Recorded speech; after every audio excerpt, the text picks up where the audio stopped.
خود واقعی شما.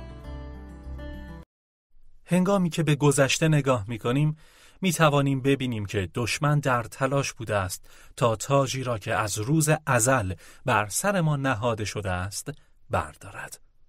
آدم و حوا با اطمینان و در ایمنی در باغ عدن زندگی می‌کردند. آنها در جوار خداوند و کنار یکدیگر در آرامش به سر می‌بردند. تاج‌های خود را بر سر داشتند. می‌دانستند که لطف و برکت شامل حال آنهاست. اما یک روز دشمن آنها را با دعوت به خوردن میوه ممنوعه فریب داد. وقتی آنها این کار را انجام دادند، بلافاصله ترس وجودشان را در بر گرفت. آنها فرار کردند و مخفی شدند. در واقع تاج‌های خود را به دشمن داده بودند. این همان اتفاقی است که وقتی تاج افتخار خیش را تسلیم می‌کنیم برای ما می‌افتد. این کار در را به روی ترس، ناامنی و شرم می‌گشاید. ما روی آنچه نیستیم، روی اشتباهاتی که مرتکب شده ایم و روی آنچه دیگران درباره ما گفتند تمرکز می‌کنیم. وقتی تاجی وجود نداشته باشد، پوششی نیز وجود ندارد. هیچ یادآور کننده‌ای برای اینکه ما کی هستیم وجود ندارد. ما آن دروغ‌ها را که می‌توانند ما را پایین بکشند باور می‌کنیم. خداوند هنگامی که به دنبال آدم و حوا گشت نتوانست آنها را پیدا کند. او آدم را صدا زد و گفت کجا هستید؟ آدم گفت ما پنهان شده ایم زیرا برهنه ایم. خداوند پرسید چه کسی گفته است شما برهنه اید؟ خداوند می‌دانست آدم تاج را برداشته. امروز نیز از ما می‌پرسد چه کسی گفته است تو مشکل داری؟ چه کسی گفته است معمولی هستی؟ چه کسی گفته است نمی‌توانی رؤیاهای خود را محقق کنی یا خیلی کوچکی؟ اینکه تو از خانواده خطاکار هستی؟ اینکه خیلی خوب نیستی؟ می‌توانم به شما اطمینان دهم که این افکار منفی از جانب پروردگار ما نیست. شما باید تاج خود را دوباره بر سر بگذارید. شاید به فردی یا رویدادی اجازه داده باشید آن را از شما بگیرد. خبر خوش این که می توانید آن را پس بگیرید. خیلی دیر نشده است. شما اختیار تاج خود را دارید. این کار از تفکر شما شروع می شود. من فقط یک دانش آموز متوسطم. من معمولیم. این طرز فکر دیگر بس است. بگویید من دانش آموزی ممتازم، سرشار از خردم، در مدرسه ممتاز خواهم بود. وقتی بهتر فکر می کنید، بهتر هم زندگی می کنید. من بیش از حد خسته شدم. یکی از عزیزانم را از دست دادم. من هرگز دوباره خوشحال نخواهم شد. بس است. به جای این جملات بگویید خداوند در قبال این رنج و محنت زیبایی را به من ارزانی خواهد داشت و آنچه را در زندگی من آغاز کرده است تمام خواهد کرد. با احساس تأسف درباره خودتان در کنجی ننشینید. تاج خود را دوباره بر سر بگذارید. من از خانواده خطاکاری هستم. درباره من چیز خاصی وجود ندارد. این هم کافی است. به جای این افکار مخرب بگویید من مثل تصویری از خداوند متعال خلق شدم. من شاهکارم، منحصر به فردم. من یک دارایی ارزشمندم. خب جول، من که هرگز نتوانستم کار بزرگی در زندگی انجام دهم. همه احتمالات علیه من است.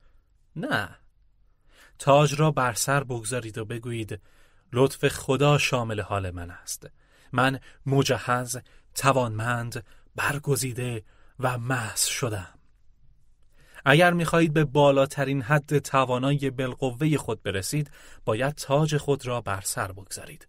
این اتفاق خود به خود نمی‌افتد. به همین دلیل است که کتاب مقدس می‌گوید آنچه را دارید محکم نگه دارید. آیا به چیزی یا کسی اجازه داده اید تاجتان را بگیرد؟ آیا یک ناامیدی، شکستی بزرگ، طلاق یا غیره باعث شده است اشتیاق خود به زندگی را از دست بدهید؟ تاجتان در انتظار شماست. آیا اجازه دادید یک اشتباه قصور یا ورشکستگی شما را متقاعد کند که راضی به دوم شدن بشوید، شما باید تاج خود را پس بگیرید. اگر خدا در برابر شما پیروزی دیگری قرار نمیداد، زنده نمی بودید. رؤیا پردازی را دوباره شروع کنید. باور داشتن خودتان را، امیدواری را، آنچه را دارید محکم نگه دارید. به تازگی در تالار ورودی کلیسا با خانم جوانی صحبت کردم. او بسیار دلسرد بود، زیرا در ازدواجش با شکست مواجه شده بود. شوهرش او را به خاطر شخص دیگری ترک کرده بود. او زیبا بود، اما اکنون باور کرده بود که چندان جذاب نیست، چندان با استعداد یا چندان باهوش نیست. او تاج خود را کنار گذاشته بود. او درباره همه کارهایی که بهتر بود انجام میداد، چیزهایی به من گفت. اگر فقط این کارو میکردم، اگر فقط اون کارو میکردم. در ذهنش همه تقصیرها به گردن او بود. اما اینکه کسی از زندگی شما بیرون برود، لزوماً به این معنی نیست که شما مشکل داشته اید. ممکن است مشکل از شخص دیگری باشد. آیا تاکنون فکر کردید که شاید آنها مشکل داشتند؟ آنها اگر شما را ترک کنند، آن فرد دیگر را هم ترک خواهند کرد. اما متهم با گذشت زمان تلاش می کند تا شما را متقاعد کند که شما خیلی خوب نیستید، ارزشمند نیستید و در آینده شما هیچ چیز درخشانی وجود ندارد. او در تلاش است تا تاجتان را از شما بگیرد. کتاب مقدس میگوید که خدا هرگز ما را به حال خود رها نمی کند یا تنها نمی گذارد. اگر آنها شما را ترک کردند و شما به آنها نیاز داشتید، این بدان معنی نیست که خدا شما را تنها گذاشته. بنابراین می توانید نتیجه گیری کنید که اگر آنها شما را ترک کردند، به آنها نیازی نداشتید. آنها اگر کنار گیری کردند، بخشی از سرنوشت شما نبودند. اشیا گفته است که خداوند در قبال بی‌عدالتی هایی که در حق شما شده است 2 برابر پاداش به شما خواهد داد. شاید متوجه این موضوع نشوید، اما آنها با رفتنشان به شما لطف کردند. آنها شما را برای آنچه خدا واقعاً می‌خواهد انجام دهد آماده کردند. او شخصی شگفت انگیز را برای آینده شما در نظر گرفته است. یک ارتباط الهی و کسی بهتر از آنچه می توانید تصور کنید. کسی که با شما چنان رفتار می کند که با پادشاهان یا ملکه ها. اما شما هم باید به سهم خود تلاش کنید و تاج خود را بر سر بگذارید. اگر وقتتان را به منفی بافی، دل سردی و احساس جذاب نبودن سپری کنید، این اتفاق نخواهد افتاد.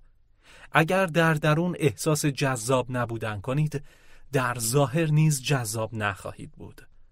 هر احساسی درباره خودتان داشته باشید، خودتان را در همان مسیر هدایت خواهید کرد. خانم‌هایی را دیدم که از زیبایی طبیعی بهره چندانی نبردند، اما باطن زیبایی دارند. هنگامی که تاج خود را بر سر می‌گذارید، با اعتماد به نفس و ایمن هستید. می‌دانید که شما یک شاهکار منحصر به فرد و ارزشمندید. پس به آن همه حرف‌های بیهوده فکر نمی‌کنید.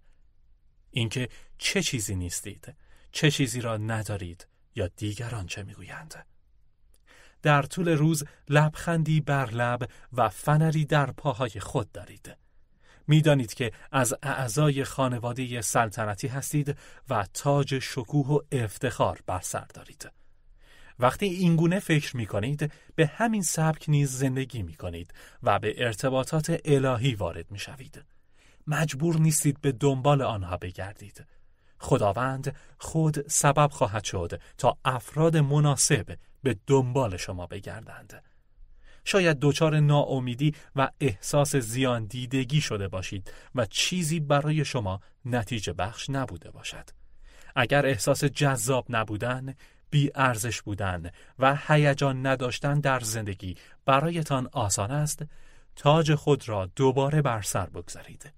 این تاج همان چیزی است که به شما کمک می کند و باعث می شود بتوانید ایستادگی کنید. هر اتفاقی که افتاده باشد چیزی از ارزش شما کم نمی کند. شما هم چنان دارایی ارزشمند و نور چشمی خدا هستید که راهی باقی نمی ماند. اجازه ندهید احساس ناامیدی یا زیان دیدگی نعمت و رحمت را از شما دور کند.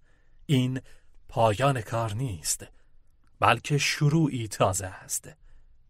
اجازه ندهید احساس ناامیدی یا زیان دیدگی نعمت و رحمت را از شما دور کند. باز پرداخت، کاری که در کتاب مقدس اشاره شده است که زنی به نام نامی مجبور شد انجام دهد. او ابتدا شوهرش را از دست داد و سپس 2 پسرش که ازدواج هم کرده بودند. نامی خیلی دل سرد بود و تصور نمی‌کرد بتواند ادامه دهد. او تاج را از سرش برداشته بود. او در گذشته زنی خوشحال، پر از شادی و شور و سرگرم کننده برای اطرافیانش بود. اما اکنون تندخو بود. فکر می‌کرد کار من تمومه، دیگه هیچ وقت خوشحال نیستم. او حتی نامش را از نامی به معنی شادی من به مارا یعنی تندخو تغییر داد. وقتی مردم او را نامی صدا می‌زدند با قلبی شکسته می‌گفت لطفاً منو اینطوری صدا نزنید، من خیلی افسرده‌ام، مارا صدایم کنید. به عبارت دیگر حرف او این بود: منو تندخو صدا کنید. مشکل این است که وقتی تاج را از سر بر می‌دارید لطف، رحمت، شکوه و افتخار را از خود دور می‌کنید. این چیزی است که باید خداوند به شما بازگرداند. در آن دوران سخت بیش از هر زمان دیگری باید به خود یادآوری کنید که من بنده خدای متعالم، بسیار ارزشمندم. خدا در قبال این رنج و محنت زیبایی را به من ارزانی خواهد داشت. پاداش 2 برابر در راه است.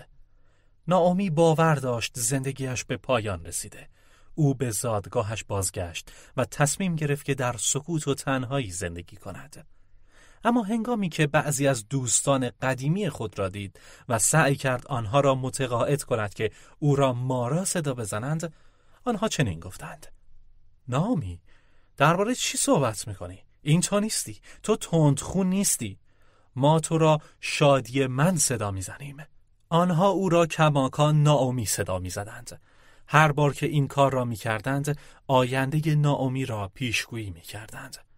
او تلاش میکرد تا شکست خورده باقی بماند، اما آنها میگفتند نه، تو به پیروزی نزدیک میشی. او تاجش را از سرش برداشته بود و آنها تلاش میکردند تاج را بر سرش بگذارند. شما به افرادی نیاز دارید که در اطراف شما باشند و یادآوری کنند کی هستید. نه افرادی که با شما تندخویی می‌کنند و موافق شکست خورده و متوسط بودن شما هستند. در میان افرادی بمانید که شما را خوشبخت، پیروز و عضوی از خانواده سلطنتی می‌دانند. شما افرادی را در زندگی می‌خواهید که به شما یادآوری کنند بهترین روزهای عمرتان در راه است و خداوند از آنچه به شما ضرر رساند به نفعتان استفاده خواهد کرد. افرادی که به شما کمک خواهند کرد تا تاجتان را روی سر خود نگه دارید. به همین دلیل است که هر هفته به شنونده هایم میگویم شما خوشبخت، کامروا، رها شده، بخشیده شده، با استعداد، با اعتماد به نفس، قوی، ارزشمند و یک شاهکار هستید. من چی کار میکنم؟ اطمینان حاصل میکنم که آنها تاج را بر سر میگذارند. زندگی تلاش میکند تاج را از سر شما بردارد. هدف من کمک به مردم است تا تاجشان را روی سر خود نگه دارند. این جدال بین زندگی و شماست. هنگامی که نامی به زادگاهش رفت، روز عروس بیوه شدهش او را همراهی کرد. روس با مردی به نام بوآز ملاقات کرد. آن دو با هم ازدواج کردند و صاحب فرزند پسری شدند. سالها بود که نائومی در آنجا زندگی می کرد و به نظر نمی رسید هیچ دلیلی برای ادامه زندگی داشته باشد. اما هنگامی که نوزاد را دید، چیزی در درونش زنده شد. کتاب مقدس می گوید زنان در شهر با خوشحالی می گفتند نائومی، خدا به تو یک پسر داده. این کودک جوانی را به تو باز خواهد گرداند. او هدف جدیدی پیدا کرده بود. از آن نوزاد به گونه‌ای مراقبت می‌کرد که گویی فرزند خودش است. او باور کرده بود که دیگر هرگز خوشحال نخواهد شد، اما اکنون بیشتر از همیشه خرسند بود. خداوند بود که در قبال بی‌عدالتی‌هایی که در حق نائومی شده بود به او پاداش داده بود. او تاجش را بر سر گذاشته بود. آیا امروز تاجتان را بر سر می‌گذارید یا به ناامیدی، زیان یا شکست اجازه می‌دهید شما را متقاعد کنند که آنها را بردارید؟ آنچه برای شما اتفاق افتاده برنامه خدا را متوقف نکرده است. او می‌داند چگونه در قبال این رنج و محنت زیبایی را به شما ارزانی دارد و سوگواری را به پایکوبی تبدیل کند. شاید شما نیز مانند نائومی تاج را از سر خود برداشته اید و فکر می کنید که بهترین روزهای عمرتان را دیده اید. اما باید آماده باشید. قرار است بخش بعدی زندگی شما بهتر از بخش پیشین آن باشد.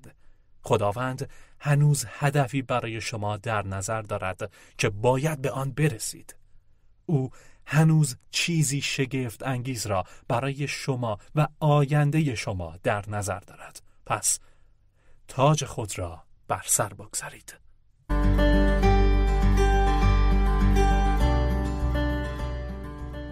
خود واقعی شما. روایتی شنیدم درباره داستان اساطیری هلن از اهالی تراوا. او ملکه جوان و فوق‌العاده زیبایی بود که در خانواده سلطنتی متولد شده بود و همه مردم او را دوست داشتند و تحسین می‌کردند. اما یک روز او ربوده شد و به کشوری خارجی انتقال یافت. با همه سردرگمی که داشت به فراموشی دچار شد. او نمی‌توانست اسمش یا محل تولدش را به یاد بیاورد. در نهایت آواره خیابان‌ها شد. بی خانمان گردید و به او تجاوز شد. گرچه خون سلطنتی در رگهایش جریان داشت و در زادگاهش محترم و دوست داشتنی بود، هیچ کس نمی‌دانست او کجاست. خود او هم از هویتش بیخبر بود. در سرزمین مادریش دوستان و خانواده او هرگز او را فراموش نکرده بودند. هرچند سالهای زیادی گذشته بود، آنها باور داشتند که هلن هنوز زنده است. در نهایت مردی که عاشق هلن بود و از همان کودکی از او مراقبت کرده بود، تصمیم گرفت برای پیدا کردن او تلاش کند. مرد در حالی که در خیابان‌های کشوری دور افتاده در حال جستجو بود، زنی با ظاهر رقت انگیز را دید که کنار جوی آبی نشسته بود. لباسهایش پاره، موهایش ژولیده و چهرهش ضرب دیده و کبود بود. مرد قصد عبور از کنار زن را داشت، اما زن به طرز عجیبی برایش آشنا به نظر می رسید. از او نامش را پرسید. زن زیر لب چیزی گفت، اما کارش به هیچ وجه شبیه صحبت کردن نبود. مرد از نزدیکتر به او نگاه کرد و حتی بیشتر کنجکاو شد. از زن خواست اگر امکان دارد دستهایش را به او نشان دهد. او خالکوبی روی دست هلن را به یاد داشت. هنگامی که زن دستش را به او نشان داد، او شگفت زده شد. نمی توانست باور کند. در گوشش زمزمه کرد: هلن. زن با حیرت به او نگاه کرد. مرد گفت: تو هلن اهل تراوا هستی. تو ملکه‌ای. هلن به یاد نمیاری؟ ناگهان انگار چراغی روشن شده باشد، چهره هلن درخشان شد. ابرها کنار رفتند. او دوباره کشف کرد که به راستی کیست. آنها به زادگاه خیش برگشتند و هلن بار دیگر ملکه‌ای شد که قرار بود باشد. امروز بسیاری از مردم همانند هلن دچار فراموشی معنوی شدند. آنها در خانواده سلطنتی متولد شدند. خلق شدند تا فرمان روایی کنند. خداوند تاج افتخار و شکوه را بر سر آنها گذاشته است. اما آنها به نحوی فراموش کردند کی هستند. به سبب شکست‌های سخت، ناامیدی‌ها و اشتباهاتی که مرتکب شدند، احساس می‌کنند که در زندگی شکست خوردند و به مراتب کمتر از آنچه استحقاق دارند از امتیازات بهره مندند و افرادی متوسط هستند. همانند مردی که به دنبال هلن رفت. من نیز اینجا هستم تا به شما یادآوری کنم کی هستید. شما بنده خدای متعالید. خون سلطنتی در رگ‌های شما جاری است. تاج افتخاری وجود دارد که متعلق به شماست. شاید ذهن شما در پشت ابرها پنهان شده باشد، اما باور دارم که در روح شما چیزی در حال زنده شدن است. دژهایی که شما را عقب نگه می داشتند در حال فرو ریختنند. زنجیرهای تفکر شکست خورده و ذهنیت منفی پاره می شوند. قرار است دوباره کشف کنید به راستی کی هستید. خود واقعی شما. شما متوسط یا معمولی نیستید. عضوی از خانواده سلطنتی هستید. یک پادشاه، ملکه. اکنون به سهم خود تلاش کنید و تاج خود را بر سر بگذارید. مطلبی خواندم درباره پسر 8 ساله‌ای که چند سال پیش از انقلاب فرانسه متولد شده بود. پدرش لویی 16 بود. در طول قیام خشونت‌آمیز ابتدا همه اعضای خانواده او زندانی شدند و سپس مادر و پدرش به مرگ محکوم شدند. در ژانویه 1793 پدرش به میدان عمومی شهر منتقل و سر از تنش جدا شد. مادرش نیز در اکتبر همان سال به سرنوشت همسر دچار شد. شاهزاده جوان تهدیدی برای رهبران انقلاب بود. از این رو آنها تصمیم گرفتند لویی 17 را آموزش مجدد بدهند تا فرمان بردار انقلاب شود و مادر خود را به گناهکاری متهم کند. داستان‌هایی منتشر شد مبنی بر اینکه در حق وارث تاج و تخت ظلم شدیدی شده است و تلاش‌هایی شد تا به او آموزش بدهند، مطالب زشتی را بر زبان بیاورد، دروغ بگوید، فریب دهد و خلاف کند، در حالی که هیچ کس نمی‌داند به راستی چه اتفاقی افتاده بود. در تخیلم می‌توانم او را ببینم که وقتی رهبران انقلاب تلاش می‌کردند تا او را از سر راه بردارند، او پایش را به زمین می‌کوبد و می‌گوید نه، نمی‌خوام این کارو بکنم. من زاده شدم تا پادشاه باشم. من آنگونه که شما می‌خواهید نخواهم بود. وقتی آنها تلاش کردند او را به دروغگویی، فریبکاری و پاپس کشیدن وادار کنند، او همان سخنان را تکرار کرد. من پادشاهم، این کار را نمی کنم. هنگامی که دشمن تلاش می کند روی تفکر شما مجدداً برنامه ریزی کند و به شما بگوید که متوسط و معمولی هستید، فقط بگویید نه، من پادشاهم، اینطور فکر نمی کنم، اینطور عمل نمی کنم. وقتی افکارتان تلاش می کنند تا شما را متقاعد کنند که یک زندگی متوسط داشته باشید و خودتان را شکست خورده ببینید، بگویید نه متشکرم، میدونم که عضوی از خانواده سلطنتی هستم. من در سطحی پایین تر از حد امتیازاتم زندگی نمی کنم. میدانم که بنده خدای متعال هستم. من از شما میخواهم تاج خود را حفظ کنید. شاید دچار ناامیدی‌ها و زیان‌هایی شده باشید. زندگی تلاش خواهد کرد تا آن را بگیرد. شما باید آنچه را خدا به شما داده است محکم نگه دارید. به هیچ کس یا هیچ چیز اجازه ندهید لطف و مرحمتی را که به شما عطا شده است از بین ببرد. اگر تصمیم بگیرید تاج را روی سرتان نگه دارید، باور دارم و اعلام می کنم که شما در زندگی فرمان روایی خواهید کرد. بالاتر خواهید رفت. رؤیاهای خود را محقق خواهید کرد و به اوج و کمال سرنوشت خود خواهید رسید.